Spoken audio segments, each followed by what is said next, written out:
Hey, family and friends, I hope I find you well. If you're not well, you can send us an email. We'll talk about it. If there be need for prayer, then we will pray about it. Anyway, today we are talking about how to get the X factor through the Holy Spirit. Right after this.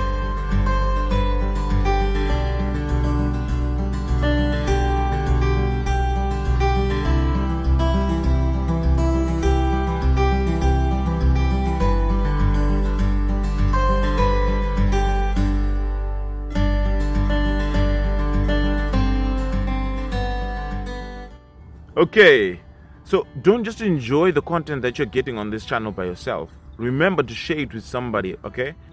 And also remember, we have content that's coming out every other day, new videos that we're making every other day, and you do not want to miss out on any of this. So remember to subscribe and ring the bell on the subscription so you don't miss any video. Right, let's get started. Today we're talking about how to get the X factor through the Holy Spirit. You might be wondering, what is that? X factor, Holy Spirit? What? Yeah, X factor and the Holy Spirit. Let me explain something to you.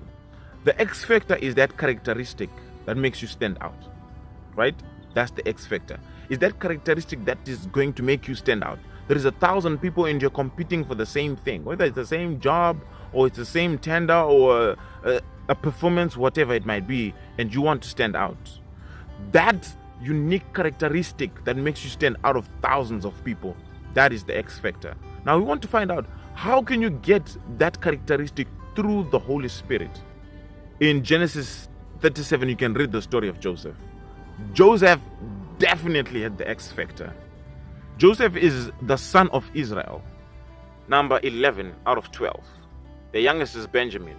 Now the Bible says that Israel, or you may know him as Jacob, he loved Joseph so much.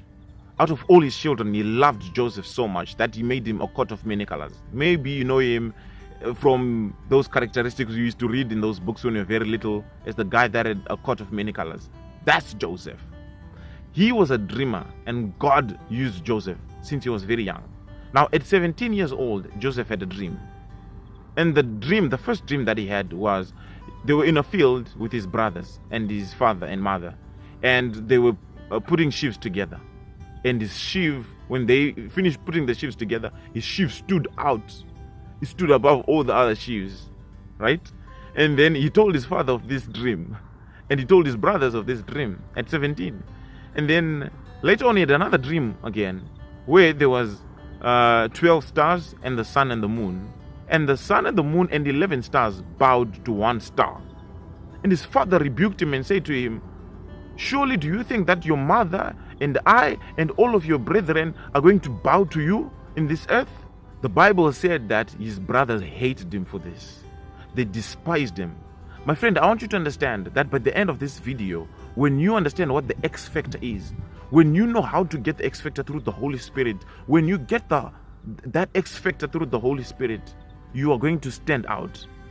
It is amazing to be outstanding, but then you're going to have a lot of haters. You're going to have a lot of people who want evil to come upon you because they simply are unable to compete with you because you have that X factor. And so his brothers conspired against him.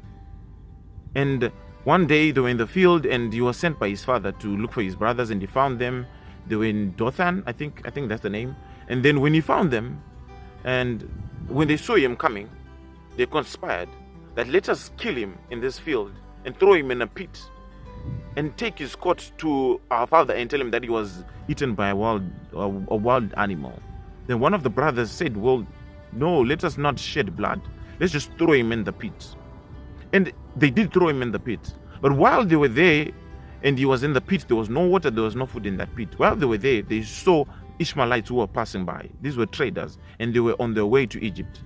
And then they thought to themselves, it was Reuben actually, who said, "Well, yeah, was it? I think it was Reuben or Judah, who said, well, I think I need to read the story again and again." And he said, "Well, instead of us not gaining anything, let us take him and sell him to the Ishmaelites." When the devil is doing his work, when he's using people against you, he thinks he's getting you. But friends, family, I have something to tell you. Even your own mistakes will work out for your good. Doesn't matter what it is that you're going through, it is working out for your good. Now, talking about for your good, we have a video that we made that we are talking about all things working out for your good. Check out the link above or the description below. Going on. His brothers had no idea that they were actually fulfilling the will of God. Isn't it amazing how when we run away from the will of God, as much as we think we are running away from the will of God, we are actually running into the will of God? Sometimes I am sold to the idea that when we run away from the will of God, we are actually running into the will of God. And I actually believe to some extent that running away from the will of God sometimes is the will of God for us, because we think we are running so fast away from Him, yet we are literally running into His arms without even knowing it. And when they sold Him, He ended up in Egypt. And the story goes on. He ended up in prison. He ended up in Potiphar's house. But at the end of the day, he ended up as the prime minister of Egypt. And at this time, Egypt was the conqueror of the world. It was the most civilized place in the world. It was the most powerful nation of the world. Pharaoh was the most powerful man in the world. And Joseph was second to Pharaoh. A young boy that God talked to and gave him the X Factor many years earlier ended up being the second most powerful man in the world. If God has given you a dream that is very difficult to swallow, that has gotten people to hate you, if God has given you a vision where you're not getting help from people, where you're not getting anyone to support you, don't give up, my brother. Don't give up, my sister. Family, friends, do not give up. It may seem to be taking time, but this is why you're watching this video now, to be inspired and to stay motivated in the things of the Lord, so that you don't give in. I've seen a lot of Christians who give up and cave into the things of the world because the calling of the Lord might seem to be taking time.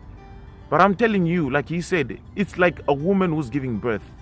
It might take time, but as soon as she gives birth, she forgets all her pain in the glory of the child she looks at.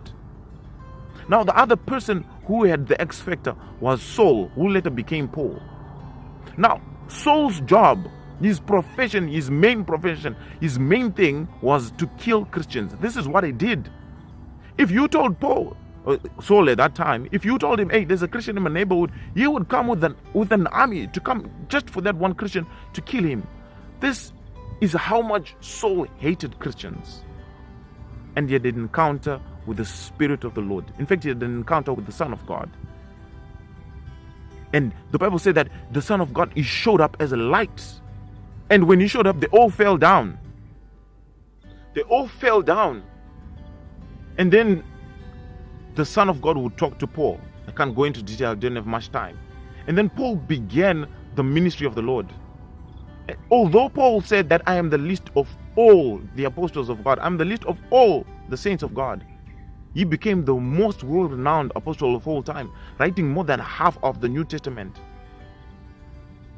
You know, one thing that I've realized about people that have the X Factor, people that stand out because they're being used by the Holy Spirit, you know what I realized about them? They literally do what God tells them to do. And then they think later. They don't let their mind stop them. When God says jump, they jump. And then they think, oh God, why did I just jump? But they're already done. And that's what I want to say to you. If God is telling you to do something, don't think about it. Don't ponder about it. Don't fight with it in your mind. Do it. And then think to yourself, oh my God. I remember when I made one YouTube video and I was DMing people in Instagram. And I got to this one contact of mine that I knew that she was not in the things of God at all. And I skipped her. But when I did, the Holy Spirit said to me, why are you doing that? And I ended up sending to her. And I felt really, really bad for doing that. I was like, God, why did you make me do that? But it worked out for good. And she loved it more than anybody else and became a subscriber. So listen to the voice of the Lord. Listen to the voice of the Lord today. And you will see, you will definitely get that X Factor. And you will stand out. Out of 1,000, you'll be the one standing out. And they want to be like you. God bless you. Till next time.